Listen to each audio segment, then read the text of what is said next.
Buenas tardes a todos, afiliados de Vox, simpatizantes y todos los que nos acompañáis aquí en directo y bueno, espero que también en las redes cuando nos veáis. La conferencia de hoy es el testimonio de un vasco, sacerdote, perseguido por ETA en las Vascongadas, Jaime Larrinaga Yurrebaso, que va a dar testimonio pues, de su vida. Jaime nació en Yurre, un pueblo del Valle de Arratia, de Vizcaya. Es un pueblo muy bonito, os animo a que lo visitéis, toda esa zona, que es preciosa, ¿no? Es la zona, el Valle de Arratia, es muy familiar para mí. Fue pintado y retratado sus gentes y su paisaje por mi abuelo desde que era muy pequeño. Y es un valle que conozco muy bien porque pertenece también, pues es la tierra de mi familia. Bueno, pues como digo, nació allí, en este pueblo, Jaime. En el año 65 fue ordenado sacerdote y en 1966 fue destinado como párroco a Maruri, en donde ejerció el sacerdocio hasta 2003. Desde 2001 tuvo que llevar escolta. En 2003 se despidió de Maruri por amenazas de ETA y del nacionalismo vasco. En septiembre del año del 2003 se trasladó a Madrid. Jaime estudió en la Universidad de Deusto la carrera de Filosofía y Letras en la rama de Historia Moderna y Contemporánea. En 1969, mientras estaba estudiando en la universidad, el obispo le nombró profesor de religión del Instituto de Munguía. En 1973, cuando acabó la carrera, le nombraron profesor de Filosofía y de Historia en el Instituto de Guecho de Vizcaya, profesor PNN, profesor no numerario. En 1976, como decía, en 1900... A ver, me he perdido un segundín. Paciencia, que esto está un poco complicado. Vale. En 1978 ganó la plaza de catedrático de Historia en el Tribunal de Barcelona, le adjudicaron la plaza de catedrático de Historia en el Instituto de Guecho II. Bien, luego ya se jubiló en el 2003, ¿no? Desempeñó la docencia en los institutos, como digo, de Munguía y Guecho, sin dejar la parroquia de Maruri. Como en el País Vasco, en las Vascongadas, la vida es bastante difícil, inaguantable a veces, para los no nacionalistas, está claro. Pues un grupo de 3 religiosos, 2 jesuitas y Jaime, fundaron el foro El Salvador el 10 de junio de 1999. Bueno, pues inmediatamente a esto, a la fundación del foro El Salvador, el PNV sacó toda la artillería contra ellos y desde Sabin-Etxea ordenaron al Ayuntamiento de Maruri para que buzonen a todas las casas de Maruri, señalándole a él como enemigo del País Vasco. A los pocos días ya estaban los 3 en la diana de ETA. Y semanas más tarde les pusieron vigilancia escolta a los 3 religiosos, los 2 jesuitas y Jaime. Y fueron los primeros y únicos en llevar escolta. La función del Foro El Salvador era defender a las víctimas del terrorismo, que estaban desamparadas y que nadie pues, les apoyaba y las dejaban solas. Defendían sus derechos humanos, defendían la pluralidad social y política en la sociedad vasca. Fueron muy criticados por los nacionalistas en una labor que era puramente humanitaria. Los fundadores eligieron a Jaime para ser presidente. El Salvador hizo mucho daño a los nacionalistas, según ellos, porque claro, ya que incluso el gobierno vasco autorizó que unos cuantos nacionalistas se manifestasen en Maruri los domingos contra Jaime. Pero también iban otros que le apoyaban. Y una vez en Madrid, ya cuando se fue a Madrid, ayudó en distintos lugares. A partir de 2007 le invitaron a ir a Venezuela, a la Gran Sabana, en el estado de Ciudad Bolívar, para ayudar a una misión regentada por los capuchinos y que últimamente estaba abandonada para ser el sacerdote de ellos. Allí estuvo durante 9 años, ¿no? 9 años. Para Jaime el conocimiento de los hechos es fundamental para que se comprenda la historia más reciente del País Vasco y de España, para que se haga justicia con todas las víctimas del terrorismo de ETA, para que la actual y siguientes generaciones tengan conocimiento fiel de lo que vivimos y se tome buena nota para que no se vuelva a repetir esta barbarie.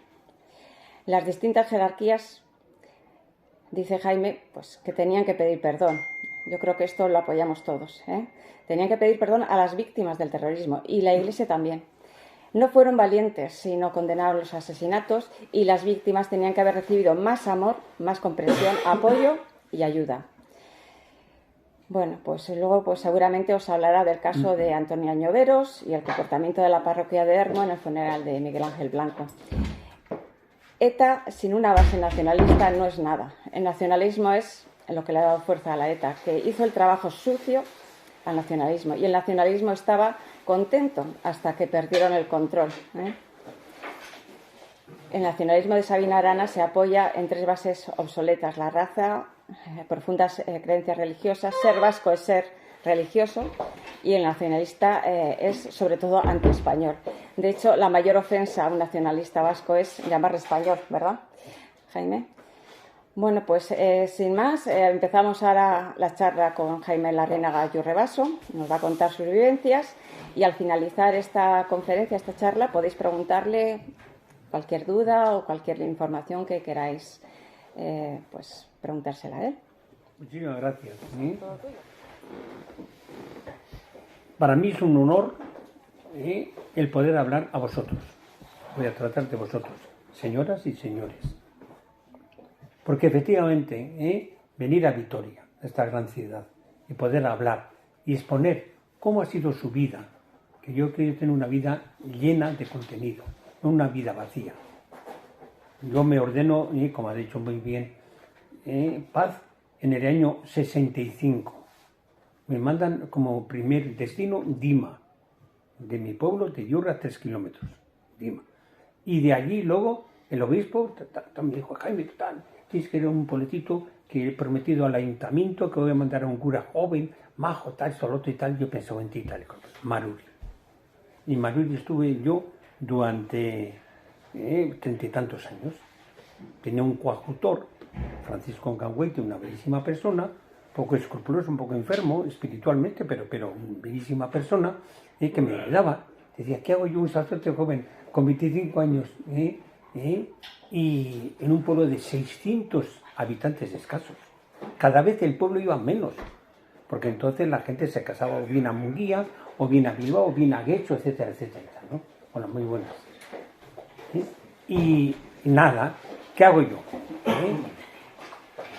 Pase, muy buenas. Bienvenido. No importa, bienvenido. Ahí descansa.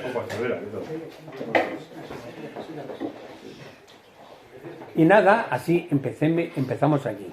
Y viendo que allí 2 curas para 600 y pico habitantes, dije: voy a estudiar la carrera, porque entonces teníamos los curas fama, hoy en día también, ¿no? Pero entonces más de que no trabajábamos, que trabajábamos poco, media hora y con vino además. Había curas que efectivamente, dije yo no he venido para ser, después de estar 13 años en seminario interno, dedicarme como peón en la construcción, como algunos amigos míos, porque había unos amigos que no querían someterse ya a exámenes. Yo en mi vida saqué, en eso he tenido suerte, he sido muy inteligente también, nunca saqué un suspenso. Para mí, pues, a los exámenes era una cosa sencilla, iba contento, porque triunfaba y salía contento además, ¿no?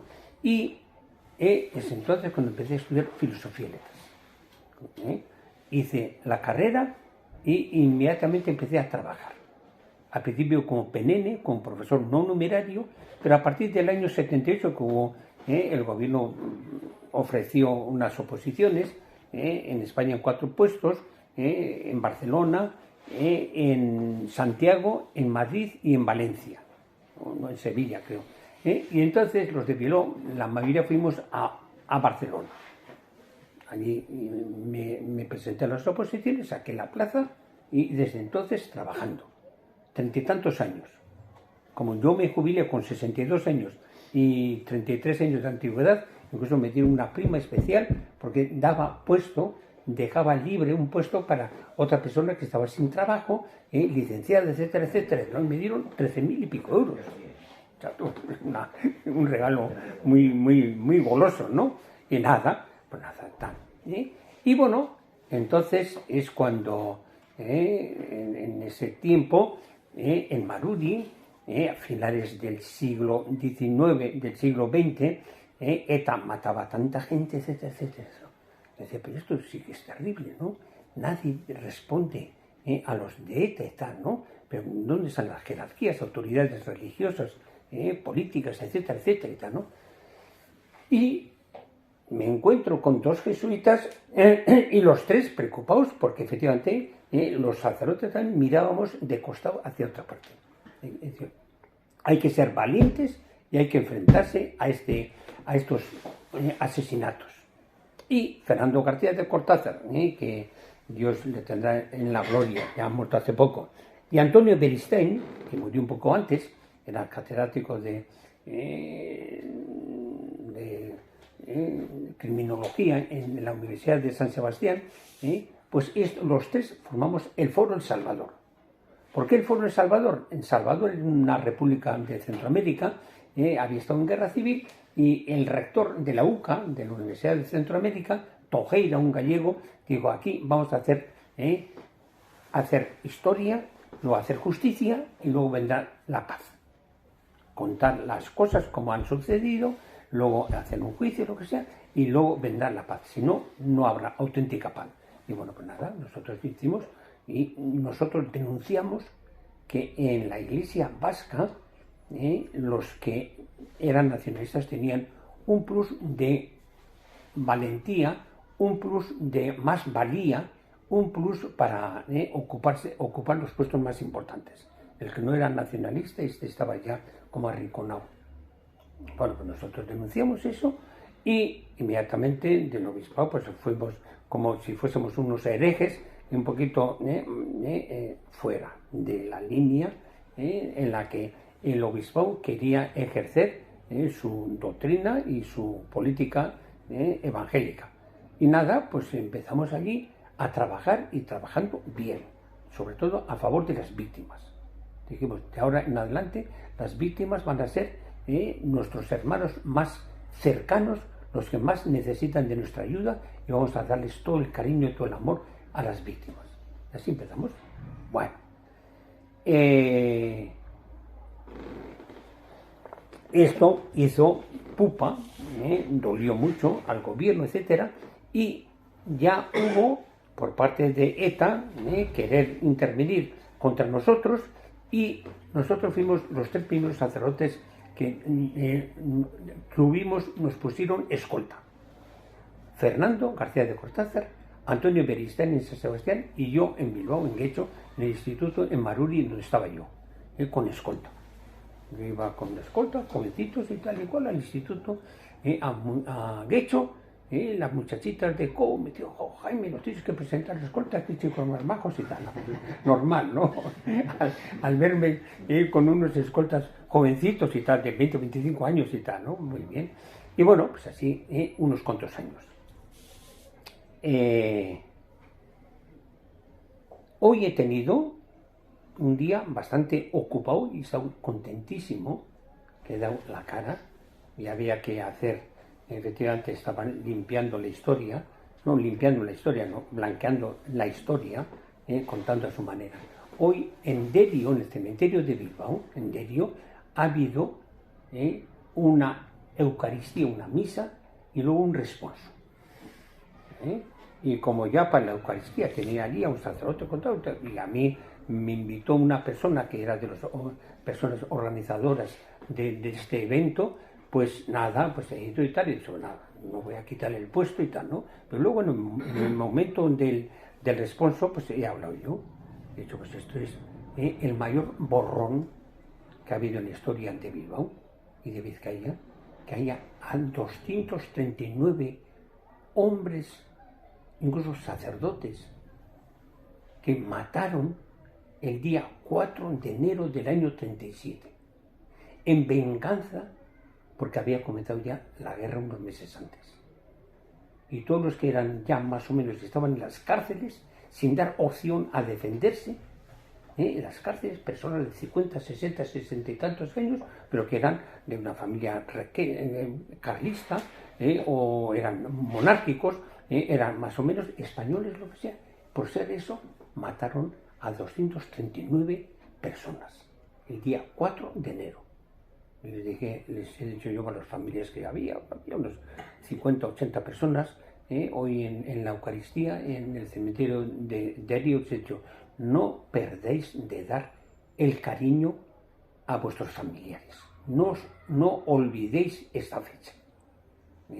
Porque a vuestros parientes, sacándolos de las cárceles, estaban en las cárceles y los mataron.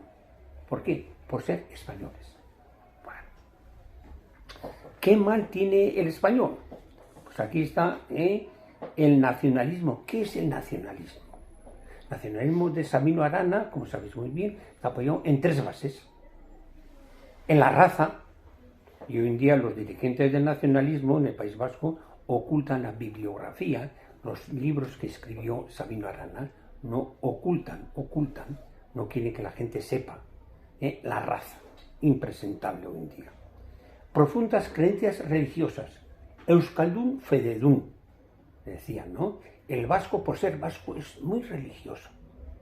Y hoy en día uno va a Bilbao y no ve esa religión, esa profundidad, esa en la práctica religiosa.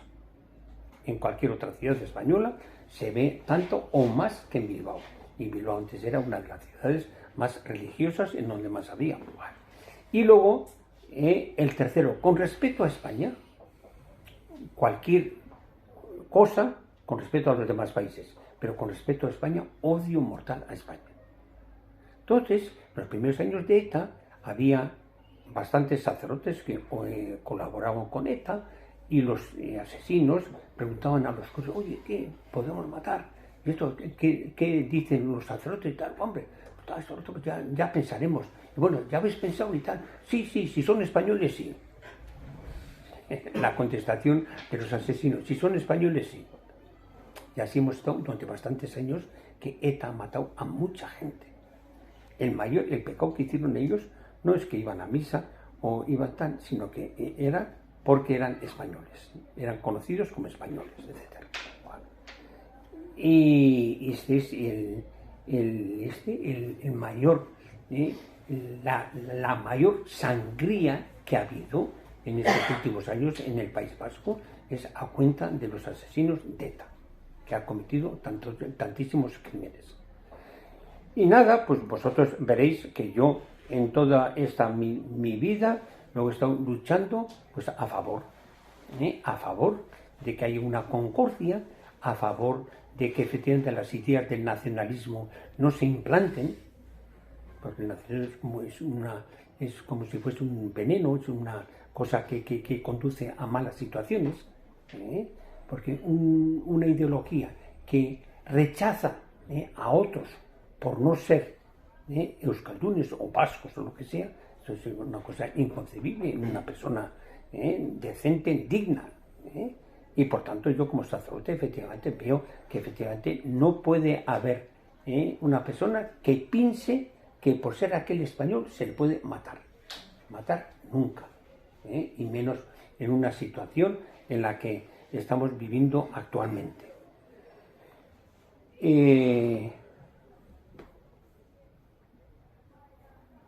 En cuanto a Sabino Arana, que ha dicho, ¿no?, las 3 bases en las que se apoya, efectivamente, y hoy en día prácticamente ya el nacionalismo, como os habéis dado cuenta en la política española, en los nacionalismos están perdiendo totalmente fuerza, porque van no a favor de una gente, una clase, lo que sea, ¿no? Van en contra de España. Uno puede respetar las ideas comunistas, socialistas, etc. Pero las ideas de nacionalismo no se pueden respetar. ¿Por qué? Porque efectivamente eso van contra el país, contra España. Ni los comunistas van contra España, ni los socialistas van contra España, sino irán contra una forma de vivir de España. Pero el nacionalismo va contra toda forma de vivir de España. No, pues esto era mi intención, hablar, y si queréis decir más cosas, lo que sea, yo os digo, porque no he estado preparando esta charla, conferencia durante mucho tiempo, lo que sea, pero estoy dispuesto aquí a contestaros a todo. ¿Tuviste en algún momento, temiste por tu integridad física en algún momento? Pues sí, más o menos, sí. Porque en un principio me pusieron unos versañas y tal y cual, contra vigilancia, lo que sea. Dije, no, contra vigilancia, yo prefiero una vigilancia directa, lo que sea y tal, ¿no? Y luego, pues, hubo una época en que me dijo el obispo, Ricardo Blázquez: Jaime, por tu seguridad, vete a Roma, a Salamanca o Madrid. Yo escogí Madrid porque tenía familia, estaban allí en Madrid, y dije yo a Madrid, y en Madrid estoy yo ayudando y colaborando allí con distinta gente. Incluso estando en Madrid, se conocí allí gente y he estado 9 años en Venezuela, en la Gran Sabana. Y hoy en día es un momento en que me siento feliz y contento porque tengo muy buenos amigos de Venezuela que no pueden vivir hoy en día en Venezuela porque no hay nada en Venezuela. Otras personas que son diabéticas y tienen que pasar a Brasil. Y en Brasil les llamo, ellos también me llaman a veces para pedirme igual una pequeña ayuda económica, lo que sea, ¿no? Porque los pobres andan mal. Y bueno, pues nada, hablo con ellos y dispuesto a ayudarles, etcétera y tal, ¿no? No tengo ningún problema económico, a Dios gracias. He sido como catedrático en el instituto 30 y tantos años, y de la jubilación, pues hoy en día tengo muy buena jubilación. ¿Conoces algún cura o religioso del colegio San Viator?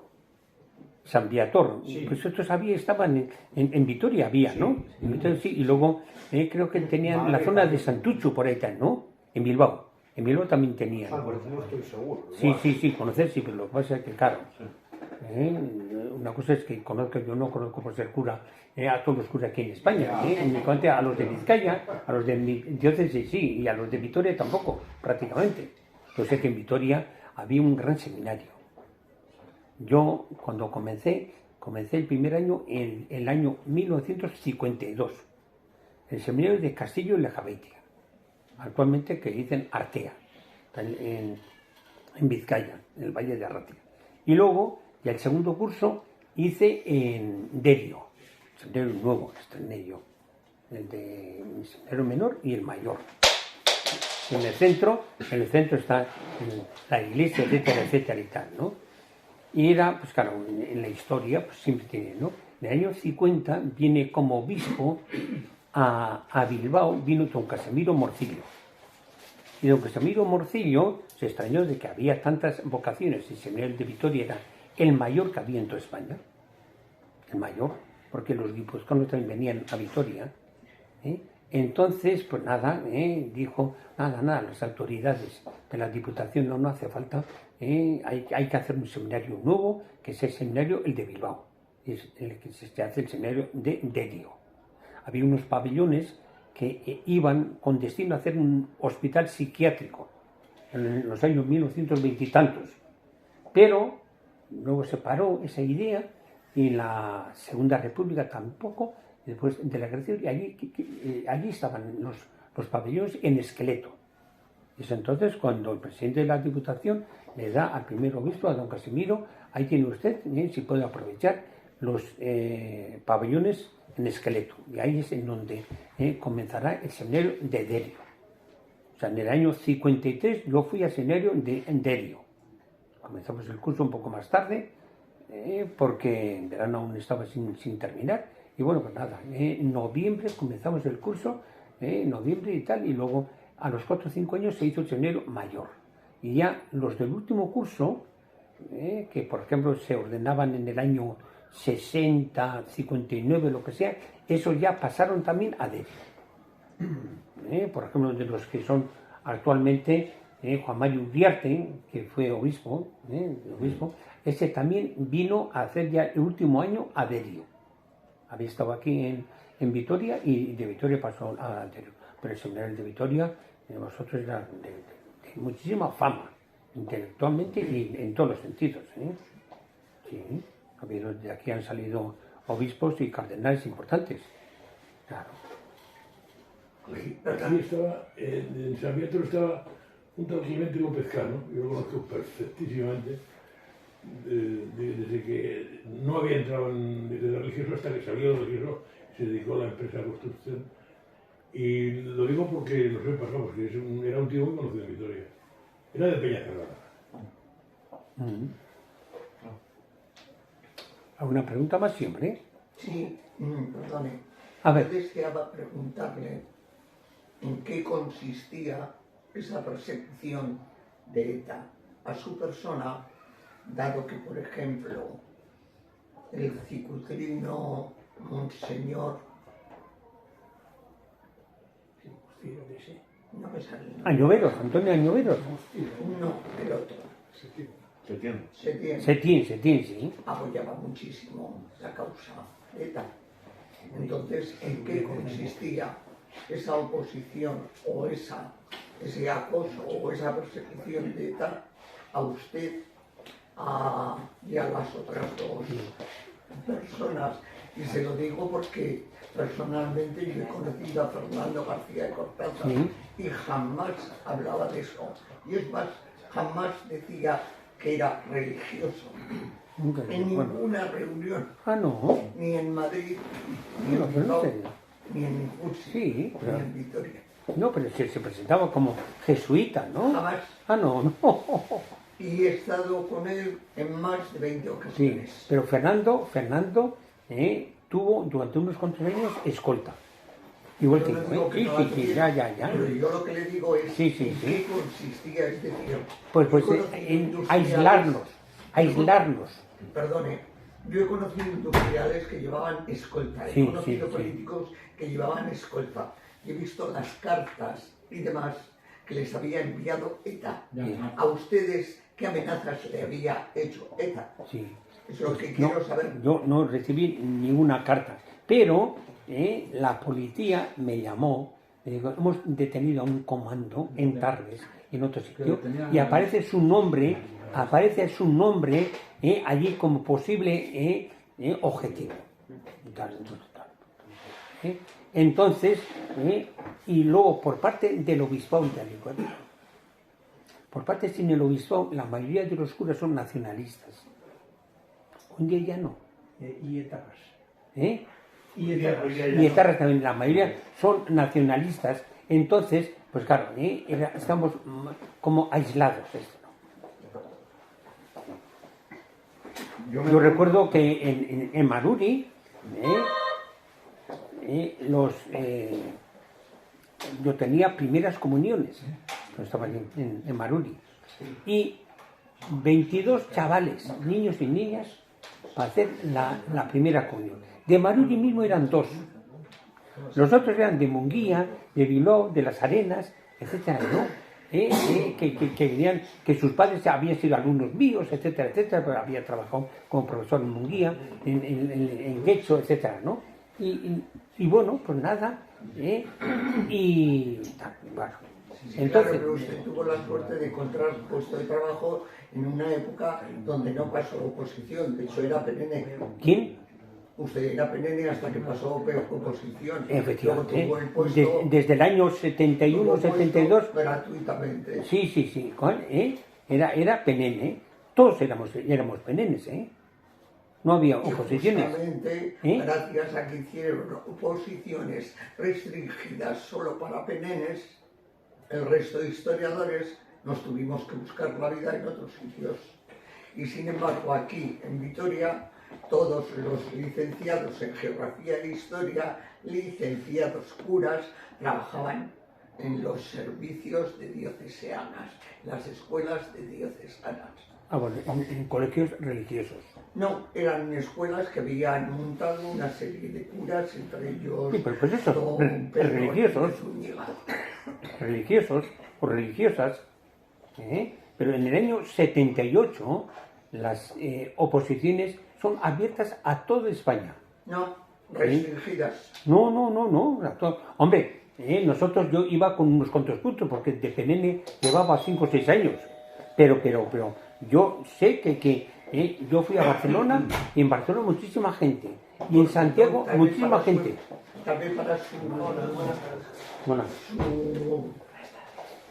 su quinta sí, pero después todo lo que eran perennes las hicieron durante años consecutivos.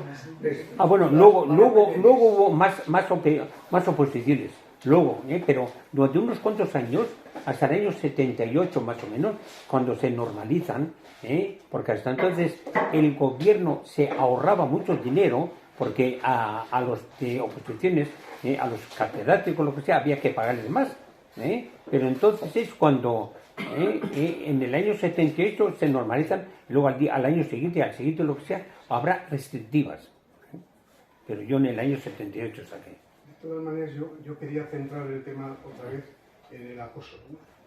El Foro Hermoa organizábamos visitas y estancias en las misas que celebrabas. Sí. Había manifestaciones contra mí en Maruri. Y observábamos las manifestaciones contra ti con pancartas. Sí. Era realmente un ambiente repugnante. Y entrábamos de Maruri mismo, solamente igual esa manifestación contra mí iba uno o dos, pero con una boina tapándose y tal igual, como escondiendo la cara y tal. Y recuerdo gente, ahora no, pero entonces era agnóstico, íbamos a misa para dar una cierta calidad, calidez al ambiente dentro de la iglesia, porque era un ambiente realmente repugnante. Aquello era un acoso brutal. La que venía a tener era Rosa Díez. Decía, yo hasta los 20, 21 años era creyente en Sodupe, etcétera, etcétera y tal, ¿no? Y ahora me han vuelto otra vez, con estas manifestaciones, a ser otra vez creyente y venir a apoyarte y tal y cual, ¿no? Y Nicolás Redondo también te apoyó. Sí, Nicolás Redondo. Mucha gente. Parece mentira que... Ubita, uno que fue vicario general allí, me decía, Jaime, si necesitas ayuda, mira, Ubita, tú tienes muchas amistades en el gobierno vasco. Y tú influyes en el gobierno vasco, que no autoricen que los domingos se manifiesten allí contra una persona. ¿Dónde has visto? ¿En qué democracia ves una manifestación contra una persona? Puede ser contra una ideología, contra una medida, pero contra una persona. Son cobardes. Una persona que además está predicando el amor, efectivamente. La solidaridad humana, la generosidad. En Maruri, en los primeros años decía, no había semana que ETA no matase a una persona o dos. Decía, ¿cómo yo voy a celebrar el sábado de la Eucaristía, que es el sacramento del amor, sabiendo que aquí la mayoría va a decir sí, porque era policía, porque era guardia civil, porque era de derechas, porque era español? Pero no podía consentirlo. Hasta que llegó un momento en que Antonio Beristain, Fernando y yo, Foro El Salvador y venga, hay que salir y denunciar todas estas injusticias, estos abusos, estos crímenes, etcétera, etcétera y tal, ¿no? Y todo el apoyo. Mientras usted era acosado, perseguido y escoltado, otros compañeros suyos religiosos y curas, esos procedían a esconder a los delincuentes en las iglesias. Sí, conozco, Hubo muchos curas, hubo varios curas detenidos. Por la zona de Guernica y por ahí. Vine allí una vez, un sábado, que tenía catequesis allí, en mi parroquia, en Maruri, y 20 niños así venían a catequesis y tal. Bueno, viene el vicario, me dice, Jaime, tienes que autorizar para que quiero hablar con los padres de los niños de la primera comunión. Pues muy bien. Yo podría haber dicho, no, tú si quieres hablar, invítales a tu oficina, a tu sitio donde estás tú, y tal. Pero a mí, mi parroquia, mando yo y tal. Pero yo nunca me he impuesto a nadie, ni me impuse a nadie en Maruri cuando había un funeral, una cosa especial, lo que sea. Oye, tú sabes qué costumbres hay, cómo es aquí la gente o lo que sea, tal. Bien, tal. Muy bien, ¿no? Bueno, habló, y donde aquellos padres que hasta entrar a la reunión eran muy amigos míos, salen de la reunión avergonzados, mirando hacia otra parte. Y le digo al vicario, oye, ¿no habrás venido a echar más leña aquí al fuego, no? Me dice, Jaime, has hecho tanto daño al País Vasco. Y dije yo, tanto daño al País Vasco, saliendo yo a favor de las víctimas, tanto daño. Y me acordé de una frase del Evangelio que Jesús le dice a Pedro, cuando Jesús le dijo que el Hijo de Dios que había venido no solamente a fundar un reino de Dios, sino que a dar la vida, etcétera, etcétera, a morir en la cruz y tal, ¿no? Y Pedro le dice, ni hablar, mientras yo esté contigo, tú no vas a tener que andar en esa situación y vas a tener que sufrir y vas a morir en la cruz, ni hablar y tal, ¿no? Y le dice Jesús, le dice, apártate de mí, Belcebú, demonio, ¿no? Decirle a un amigo, demonio, pues claro, ¿no? Y le digo al cura, hasta el vicario, cuando me dice que había hecho tanto mal, me miro así en la cara y dice, mira, daño yo, el único de los pocos curas que salen a favor de las víctimas, daño yo, y mira, tú eres un cabrón, un hijo de perra, perdón, y un peor que Hitler. No me dijo que no, no me dijo que no, él admitió. Este era el vicario. Y luego, pues claro, el vicario está con poder. Ya dije a mi buen amigo Mario Iceta, que me prometió que me iba a mandar al hospital de Basurto, que hacía falta allí pues un capellán, un poco que moviese aquello un poquito, y tenía ya un capellán allí, y me dice, Jaime, tienes que venir aquí, tal y cual, para acompañarme a mí, tal, ¿no? Bueno, Mario Iceta me dijo, pues nada, Jaime, no te preocupes, que tal, que te voy a mandar enseguida y tal, ¿no? Pues claro, Mario Iceta marchó a Burgos y no tuvo la valentía. ¿Por qué? Porque puso como vicario general, pensando que teniéndole al vicario atado un poquito muy cerca de él, que le iba a dominar mejor. Y que va, el vicario fue el que le dominó a él. El pobre Mario Iceta se nos marchó y fue a Burgos, está en Burgos. Mario Iceta, él me contó que había sacerdotes que ni le saludaban ni le miraban nada. Sacerdotes de la diócesis y tal, ¿no? Entonces, duro. Él era de Guernica y entonces, pues, estuvo estudiando medicina en Pamplona y ya cuando estaba ya acabando medicina, se siente llamado por Dios para ser sacerdote y tal, ¿no? Le cuenta al párroco de Guernica, oye, pues nada, yo creo que tal, solo y tal, y con el párroco veía que no era nacionalista, le ayudaba mucho en Guernica, como organista, etcétera, etcétera y tal, ¿no? Y no le animó, no le dio fuerza, no le dio alas para que fuese adelante y tal, ¿no? Y entonces le cuenta a un amigo suyo de Córdoba, que estaba estudiando también en Pamplona, y tal, ¿no? Le dice el de Córdoba, ven a Córdoba, ya te presento al rector, y le conozco al obispo también y tal, ¿no? Se hizo cura allí, Mario Iceta, en Córdoba. Y de Córdoba, pues lo que son luego, ¿no? La fuerza que tienen a veces los pueblos y por el nacionalismo, lo que sea, ¿no? Porque en Bilbao hacía falta un obispo, y yo, claro, pues un obispo vasco, lo que sea, pues ahí tenemos a Mario Iceta. Pero Mario Iceta no fue bien recibido por los sacerdotes, por los nacionalistas, la mayoría son nacionalistas en Bilbao. Y entonces tuvo que le mandaron a Burgos.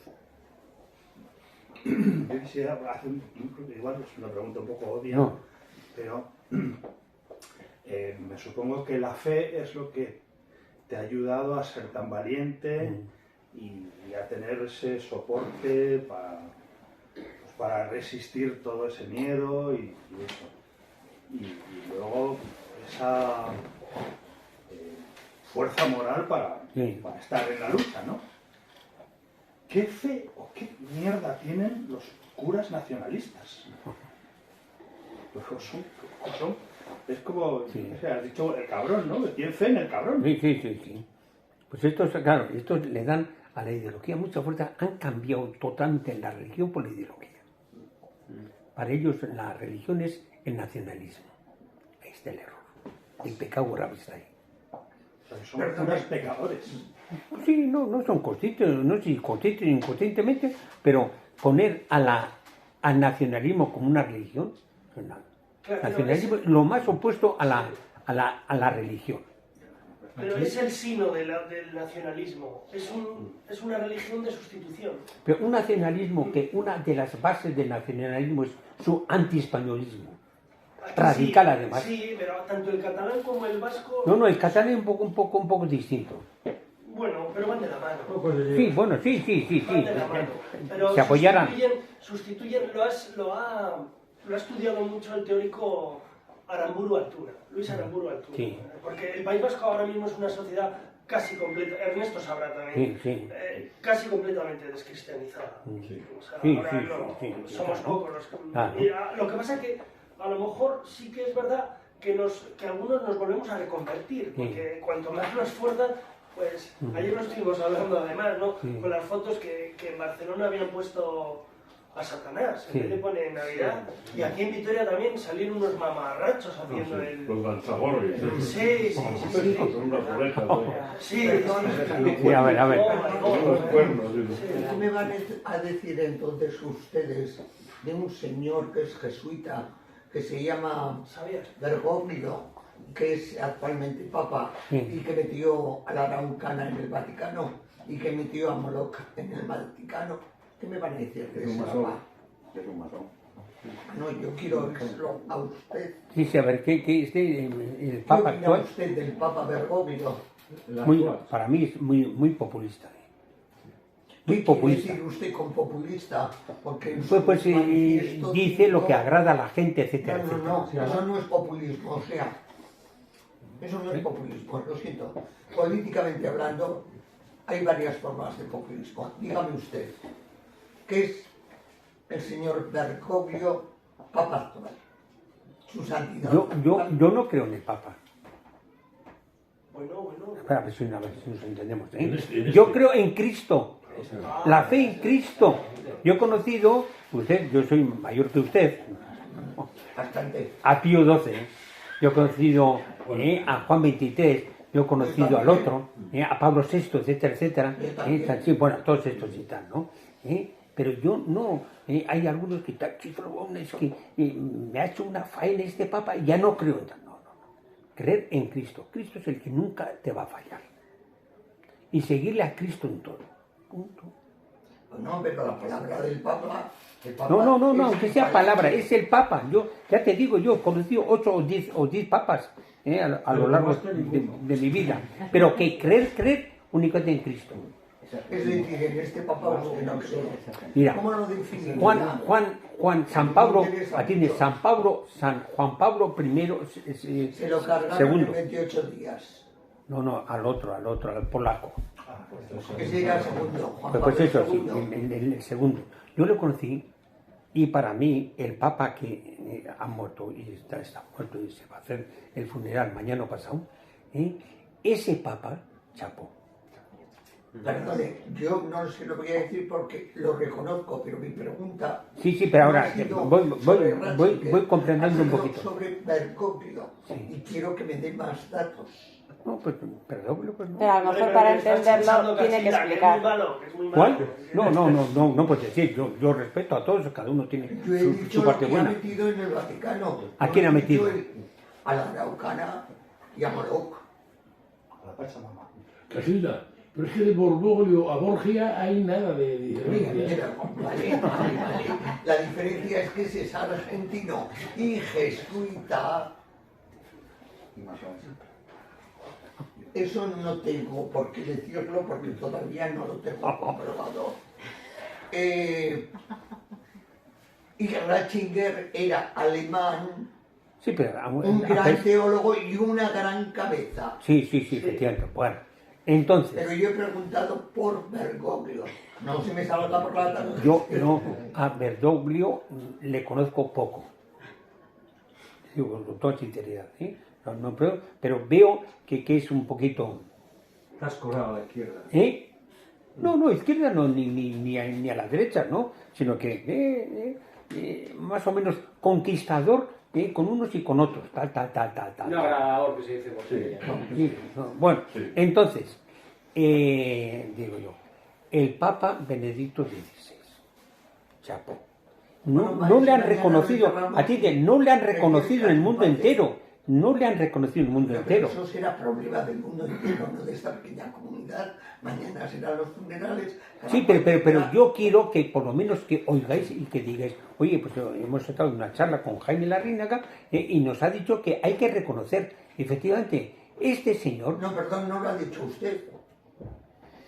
¿Cuál? Yo ya le he dicho que a Ratzinger todo es por todo sabido, su gran categoría de teólogo, de pensador y demás, que dejó por los suelos a Juan Pablo II, que era del que iba a hablar usted. No, a ver si nos entendemos.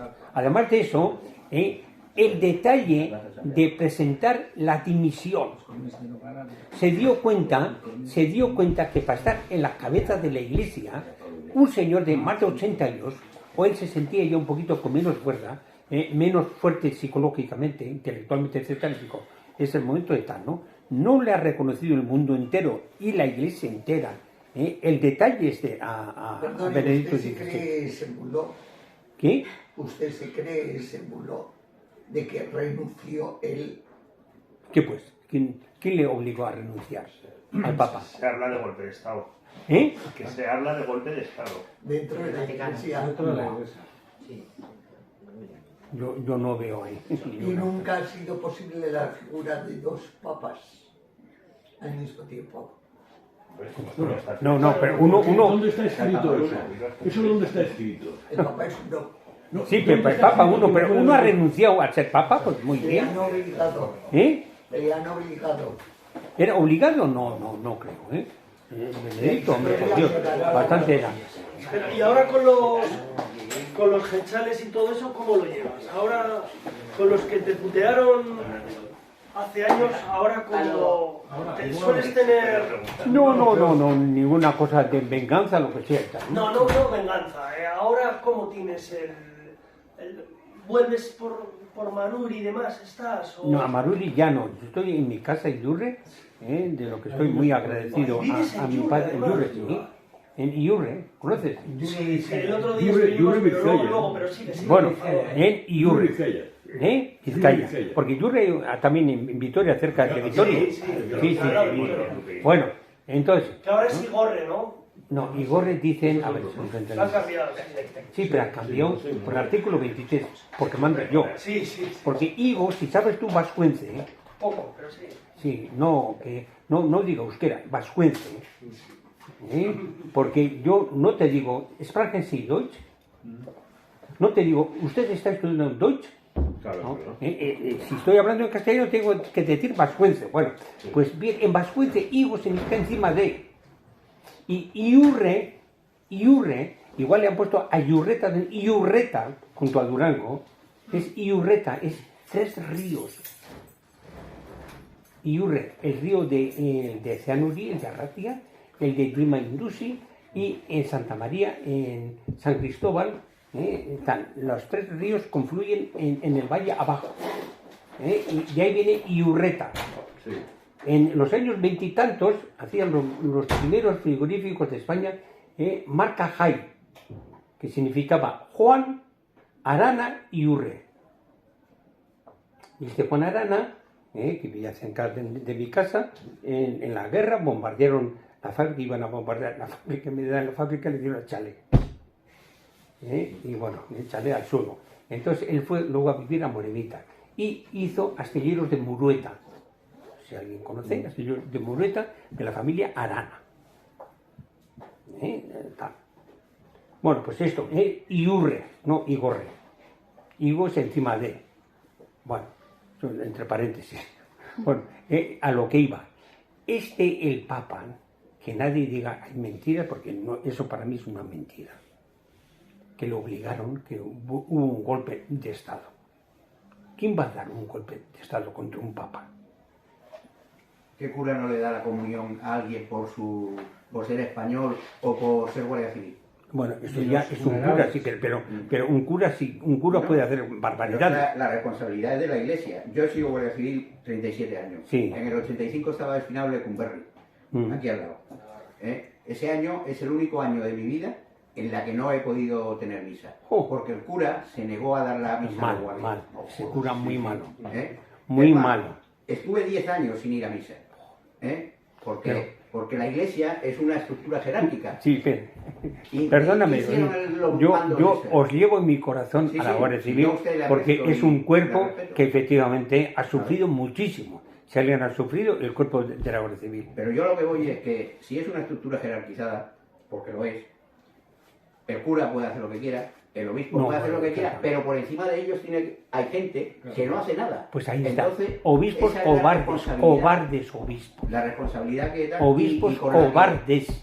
Y por la que le digo, Sí, el obispo. En el cuerpo hemos perdido mucho la fe. Sí, ya sé, no porque nos hayan matado, para eso se viene al mundo y se hace este trabajo. Pero la falta de cuando en un entierro se niega el cura a hacer el funeral y te tienes que llevar a tu compañero 600 kilómetros para tener un funeral, eso sin responsabilidad para el sacerdote. Eso era lo habitual. Aparte, yo te voy a responder a lo que entiendes. La fe nunca hay que perderla. La afición puedes perderla. La afición puedes perderla. Yo la fe no la he perdido. La fe no la he perdido. Yo lo que no he ido a misa. En Bilbao, por ejemplo, la afición. una vergüenza. De hecho, fíjate si yo no he perdido la fe, que yo llevo tanto al Cristo de la Buena Muerte y el lema de los templarios. Y nunca la he perdido. La afición se puede perder. Es decir, no era. En la parte del obispo también lo prohibiría el PNV como Arzallus. ¿Prohibir? No. De las misas funerales. Pero no lo prohíben, no les hace falta prohibir. No, Arzallus y esto no tienen ni padre. Ahora bien, la ideología es entre los curas hay muchos que son nacionalistas, hacen caso a su religión, que es entre comillas el nacionalismo. Ahí está el peligro. Ahí el obispo valiente tiene que decir, señores. ¿Qué decía Setién? Porque Setién era, cuando Setién, que era muy malote, le decían, a ver, pero que Jesús dijo que hay que querer a todos los hijos. Sí. Dice, sí, pero a unos más que a otros. A María Santil y eso, sí, me han dicho a mí, sí. Disculpe, para su información le voy a dar un dato. Aitar Zayus era jesuita. Sí, fue jesuita, fue jesuita, sí. Claro, antes de salirse, mandó que le tocaran una marcha nazi. Sí. Cuando se ordenó en Alemania, y para su información le diré que iba mucho al club de los ingleses en Río Tinto, puesto que trabajaba en el Instituto de los Jesuitas en Río Tinto. ¿Sabía usted ese dato? No. Y Arzallus se lo dice, una vasca vascongada ha hecho más daño que ETA en este país. Y he sido de PNV. Ese era una viva. Sí. Pero que no me has dicho a mí cómo vas ahora en Jurre, cómo vas con los colonos allí. No puede ir allí. No, apenas tengo allí trato, tengo allí, a Dios gracias, estoy muy agradecido a mi padre, que he conocido sacerdotes compañeros míos que cuando se les han muerto los padres han quedado con el cielo y la tierra solo, y a mí me dio el padre una casita. Hizo una casita nueva, de 2 pisos, y me dijo, Jaime, el piso de arriba para ti, el jardincito. Estoy muy agradecido a mi padre porque he visto situaciones de sacerdotes compañeros míos que a la muerte de los padres no va a estar siempre, hombre, es que tengo una hermana y tal, sí, pero la hermana está casada, tiene sus hijos y tal, y bueno. Yo tengo allí una casita. A la que estéis invitados, si venís algún día a Yurre, pues nada, voy a preguntar por mí y bueno, ¿Por qué crees que al PNV no le está pasando factura por ejemplo, la aprobación de la ley trans en el Congreso o la ley del aborto? Quiero decir que precisamente por eso. Tradicionalmente el voto del PNV pues ha sido gente pues eso, de derechas, gente que parte del PNV, ¿no? Pero parece como que no le pasa factura. Bastante complicado. Eso es lo que a mí me extraña realmente. Es complicado en el sentido de que... La ley trans se aprobó hace nada, todavía no sabemos si va a pasar. Sí, pero bueno, está apoyando medidas que ya, independientemente de que tú seas o no nacionalista... Un gobierno que tiene como aliados a nacionalistas, a comunistas, lo que sea, mal gobierno. Ya, pero así lleva ya están engañando a unos y a otros. Sí, están aquí, pero a ver si en las próximas elecciones se aclara un poquito. Sí, no, pero que a mí me extraña eso, que en el país a mí también, que no le haya pasado más factura a un partido de la derecha. Efectivamente. Yo quería preguntarle en relación a lo que ha dicho Casilla, porque sí que has terminado la conferencia, la charla, hablando de lo importante que es la defensa de España, ¿no? Como fundamento principal de los aquí estamos. Y está muy bien en relación a la pregunta que hacía Casilla con el Papa actual, porque sí que es cierto que si tenemos a una iglesia que defiende abiertamente el indigenismo, esto es, que defiende las naciones étnicas, las naciones más cerradas, hablando de Setién, hablando de los obispos que hablan del pueblo elegido, de sus galerías elegidas. Claro, nosotros ahora, esta pequeña comunidad en la que estamos aquí, ¿cómo demonios nos defendemos o en quién nos apoyamos para poder construir y hacer esa defensa de España? Porque sí que es cierto, siguiendo lo que dicen otros compañeros por ahí, que vivimos en un momento de nacionalismo más grande. No se mata, pero no hace falta matar. No hace falta prohibir. El nacionalismo se ha disuelto por las vías que hagan falta.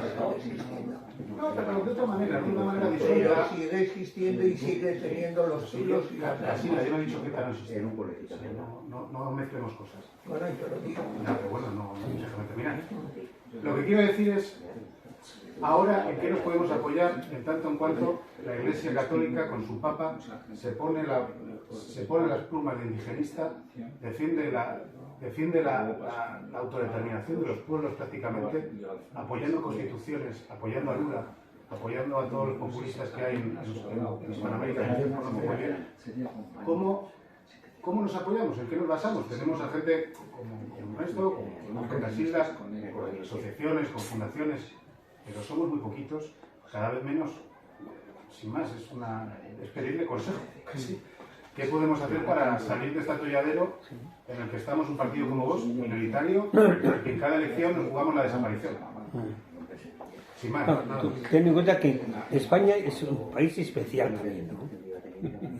Es un país especial en donde en España los mayores enemigos están dentro de España, que quieren romper a veces el mapa de la unidad, etcétera, etcétera. Eso no ocurre en Francia, ni en Italia, ni en Inglaterra, ni en Alemania.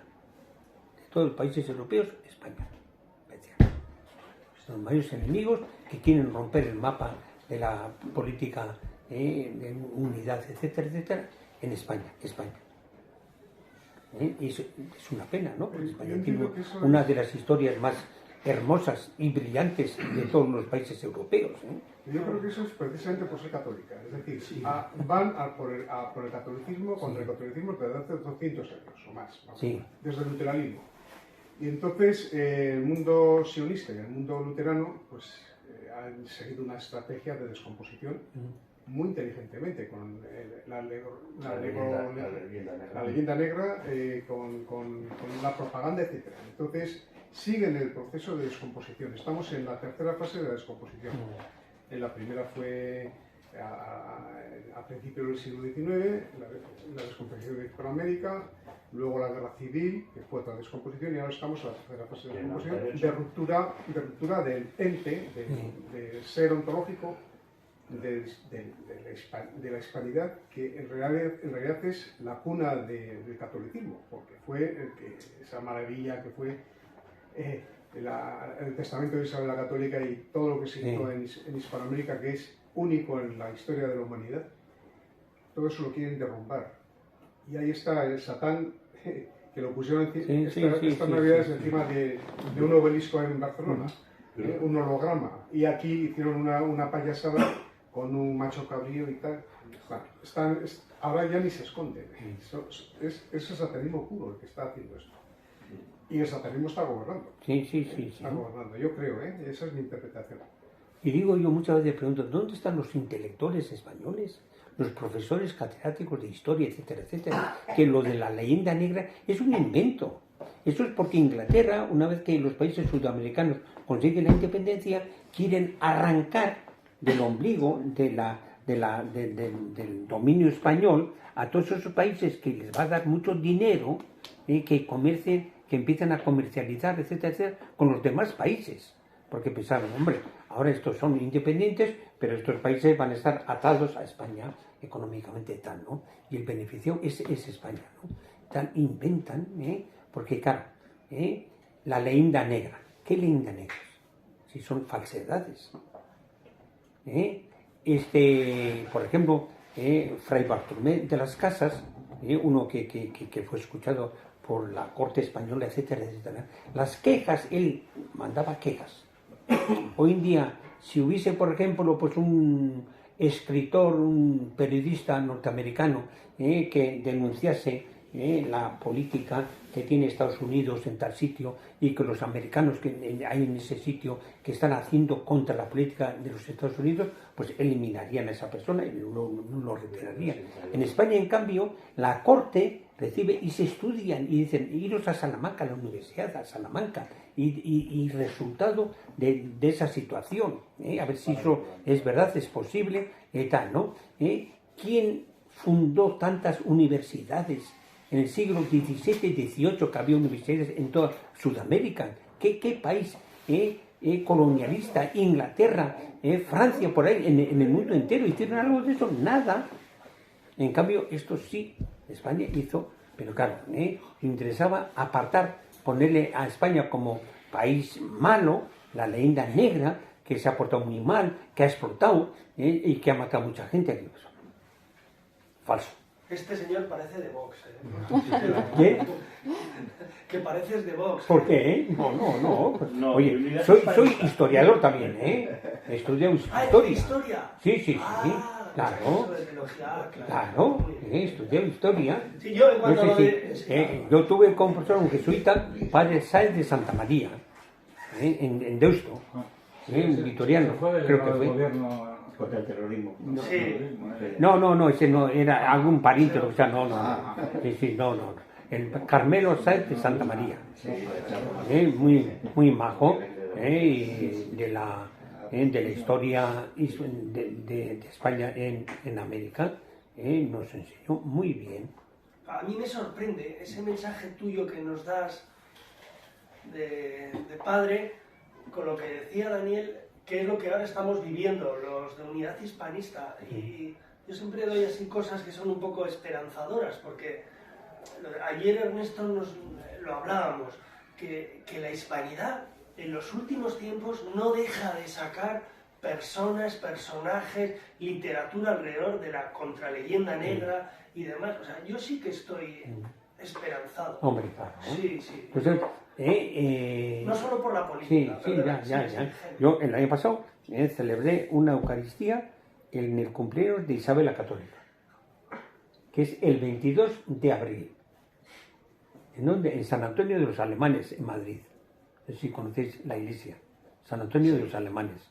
Una iglesia preciosa, sobre todo por sus pinturas. Y si vais algún día a Madrid, estáis allí, San Antonio de los Alemanes. Frescos y pinturas, bóvedas, las paredes y tal, ¿no? Y recuerdo que, claro, pues hablando del primer viaje, de Cristóbal Colón, etcétera, y tal, ¿no? Desesperados de Cristóbal Colón y llegar y tal, ¿no? Por fin llegan, de las 3 embarcaciones se les estropea uno, dejan allí, y vuelven 2. Y los dos dicen, bueno, vamos a ir por rutas distintas, a ver si por lo menos uno de los dos llega a España. Y cuenta que hemos ido. Porque iban a Cipay y iban a las Indias Orientales, no occidentales. Mueren Cristóbal Colón y estos mueren sin saber que habían descubierto un nuevo continente. Hay un libro de un americanista muy famoso, Manzano, que dice: Cristóbal Colón descubrió América en el año 1494. ¿Os parece bien esa fecha? ¿Os parece bien esa fecha? Bueno, ahora explico. ¿Por qué? Porque entre el segundo y el tercer viaje, Cristóbal Colón hizo 4 o 5 viajes. Entre el segundo y el tercer viaje, Cristóbal Colón, sin contar a la corte española, a la Casa Real, hizo un viaje a las costas de Venezuela, donde encuentran ahí unas perlas preciosas, etc. Y no da parte al rey y a la reina en esa época, de que efectivamente había llegado. Y entonces este señor dice: hasta entonces, ¿dónde ha estado Cristóbal Colón? En las Antillas, en las islas. Y las islas no se consideran como tierra firme, no se consideran como continente.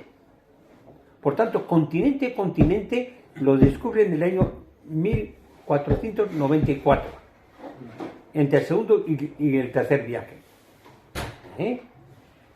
Tiene su explicación, el libro. Hay un libro que está escrito: Cristóbal Colón descubrió América en 1494, porque hasta entonces son unas islas que son como, pues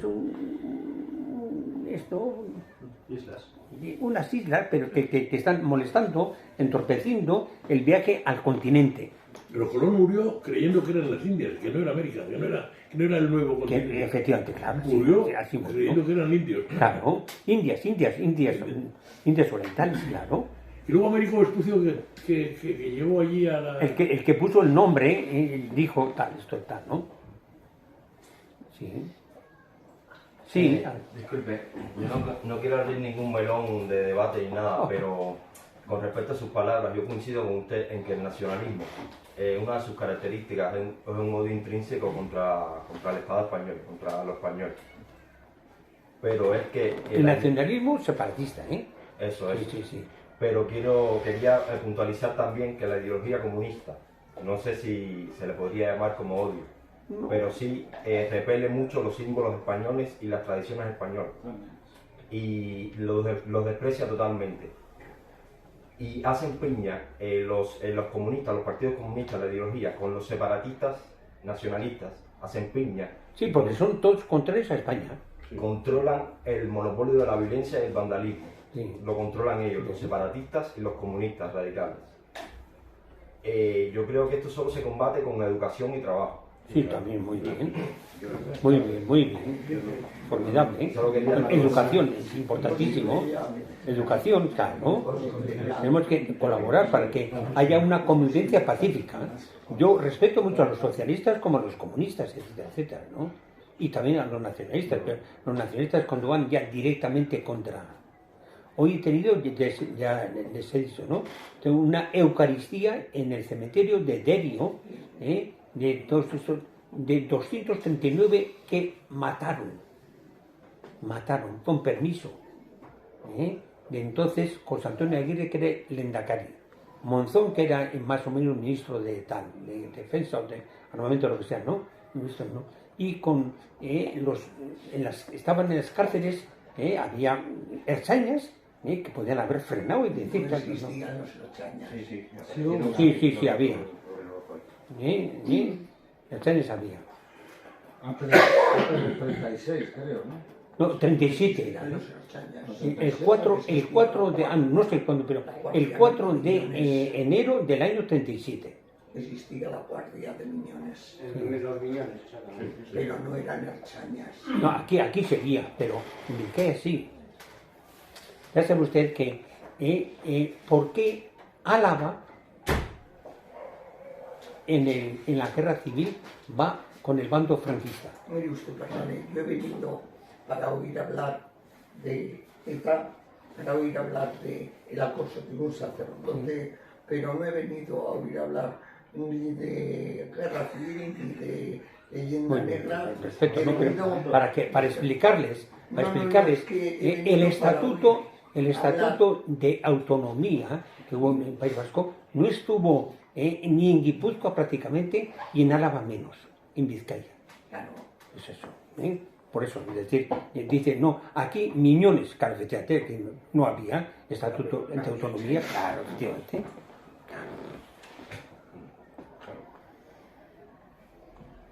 Una pregunta. Álava estaba menospreciada. No era vizcaína. La élite, la raza purísima eran los vizcaitarras.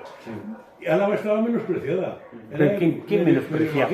¿Pero quién menospreciaba? Pues porque no lo consideraban. ¿Pero quién? ¿Los vizcaínos nacionalistas? No, los vizcaínos.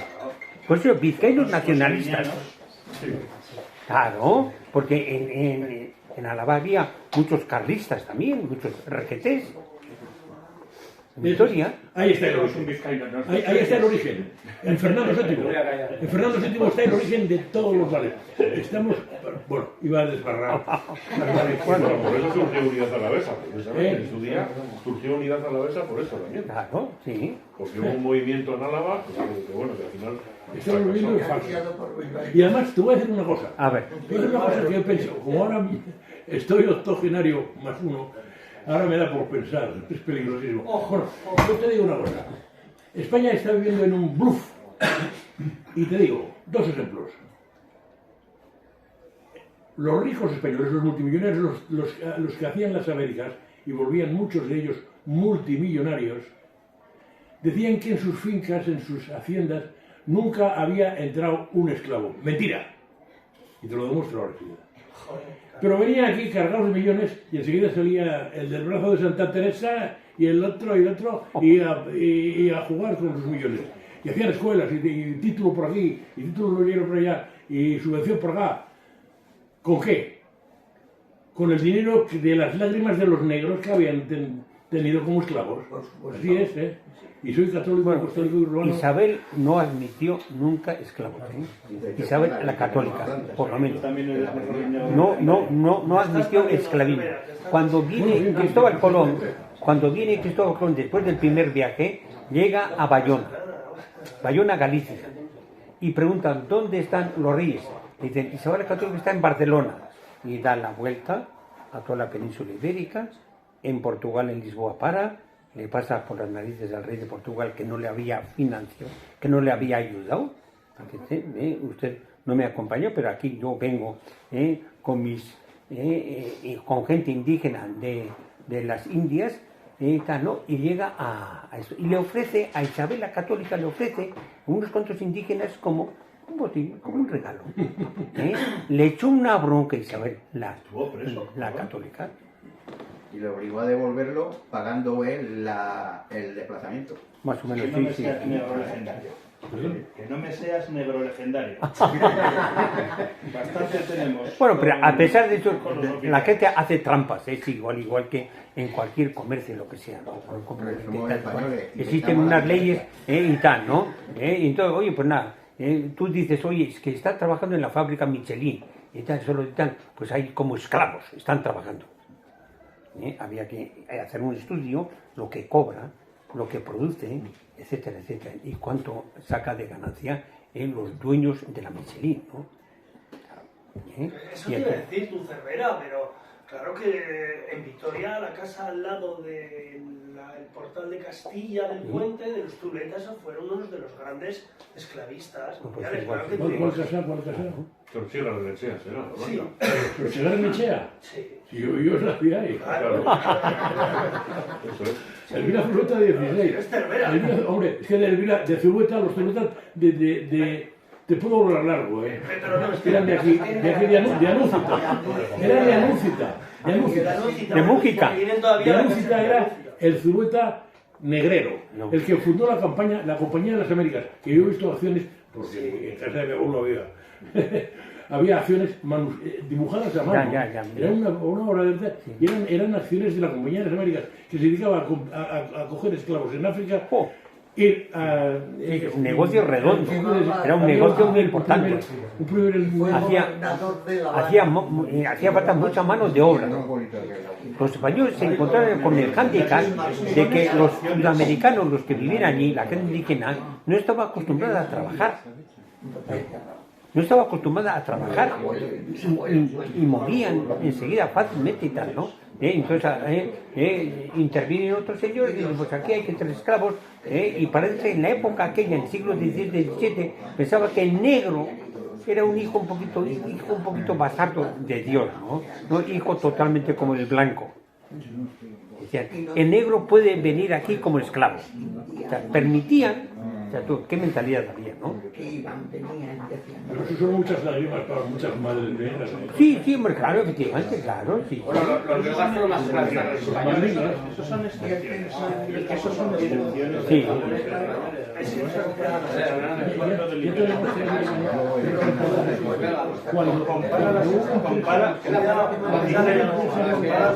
Compara lo que hicieron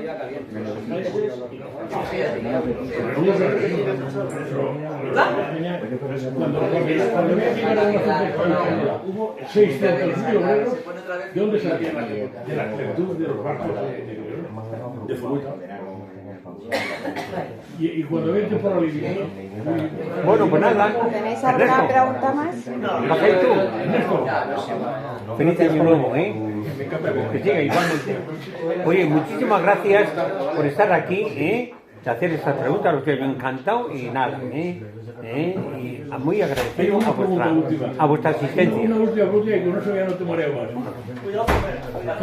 Es tan fuerte el movimiento masón, que unido al judío, porque los judíos saben que lo que quieren es destruir el catolicismo y el cristianismo. Es tan fuerte y tienen declarado España punto estratégico. ¿Y qué? Tienen declarado España punto estratégico. Pues ya sabes que entre masones hay católicos también, ¿eh? En el grupo de los masones hay católicos. Bueno, si hay tanta masonería... Pues ahí está. Pero el francmasón... El poder. Yo recuerdo que me encontré con un jesuita que estaba en México, había estado en México, y que había ido a un congreso de masonería. Y ya estaba, ¿no? Luego le dije, bueno, ¿y dónde está? Pues estoy con estas monjitas, porque no tengo dinero para ir a un hotel, etcétera, etcétera y tal, ¿no? La monja se enteró de que el jesuita que se iba a quedar en su convento durante unos cuantos días, con agua bendita, dio la vuelta a todo el convento bendiciendo, porque decía, van a estar aquí los masones y tal. Que los jesuitas son peligrosos, ¿eh? ¿Sí? De hecho, los tuvimos que echar de España. Sí. De todas maneras, no nos hace falta enemigo exterior teniendo tantos traidores en España. Era entonces el pleito, empezó la lucha entre el poder civil y el religioso. ¿Quién mandaba más? Los traidores. En el siglo XVIII. Y entonces, claro, la lucha entre el poder religioso y el poder político. ¿Quién estaba por encima? Y entonces cuando expulsaron a los jesuitas, porque veían que el poder que tenían los jesuitas era muy, muy grande, sobre todo en las colonias españolas, porque dominaban casi todos los colegios, escuelas, etcétera. Perdone, nunca diga colonias españolas, nunca existieron. Sí, formaban parte de... Eran las provincias españolas. No, las colonias españolas. Eso es lo que dice el País Vasco. Somos provincias vascongadas. Sí, pero a ver, ¿y qué? Cuando escribe pone el País Vasco. Somos provincias vascongadas. Y cuando se habla de Iberoamérica y demás, hay que decir países o del Imperio Español, pero jamás colonias, puesto que el testamento de Isabel la Católica los considera súbditos, y aunque luego se creen virreinatos, vienen gente de allá aquí cada vez que hay juntas de gobierno. Claro. O sea que de colonias... No, bien. Es que muchos historiadores es el matiz, sí. ponen colonias, y ponen Euskera, y ponen País Vasco, y ponen Curriña, y ponen... Pues todo cuestiones que no existen. Euskal Herria sí existe. Me gustaría que pudiéramos acabar. Me gustaría que pudiéramos acabar haciéndote una preguntita, si es posible. El padre Laurina. Sí. Bueno, pues que como decía, que me gustaría ya acabar esta charla por hoy. Haciendo una última pregunta para que nos hagas una pequeña reflexión, tal como está ahora mismo la educación aquí en las Vascongadas, cómo se educan a los niños que van a ser el futuro, ¿no?, más próximo, ¿cómo ves tú el avance del nacionalismo y cómo ves el futuro aquí en las Vascongadas? Yo he estado en el mundo de la educación durante 30 y tantos años, la educación cada vez peor, cada vez peor. Los niños salen de los institutos o de secundaria sabiendo menos. Sabiendo menos. Y van a la universidad con muchas deficiencias, con muchos vacíos. Y con alguna religión inculcada, y no me refiero a la católica, con algún tipo. Bueno, pues luego pues el nacionalismo está pues en su plan de imponer todo, ¿no? Cuando por ejemplo en Álava solamente se hablaba en vascuence, en Aramayona, en la zona de esta, hoy en día están imponiendo en todas las escuelas. Claro, o sea que seguimos con el odio hacia España, hacia lo español. Pues más o menos sí. Cada vez más. Claro. Cada vez más. Ahora no nos matan, pero es un Sí. Nada, espero que vosotros colaboréis para que efectivamente haya una convivencia pacífica y buena, y respetando, que haya democracia. respetar. En las redes sociales se está dando una batalla interesante. Sí. En Twitter, en YouTube, abriendo un poco viendo otras visiones de la realidad. Muy bien, pues muchas gracias a todos por vuestra asistencia y damos por concluido ya.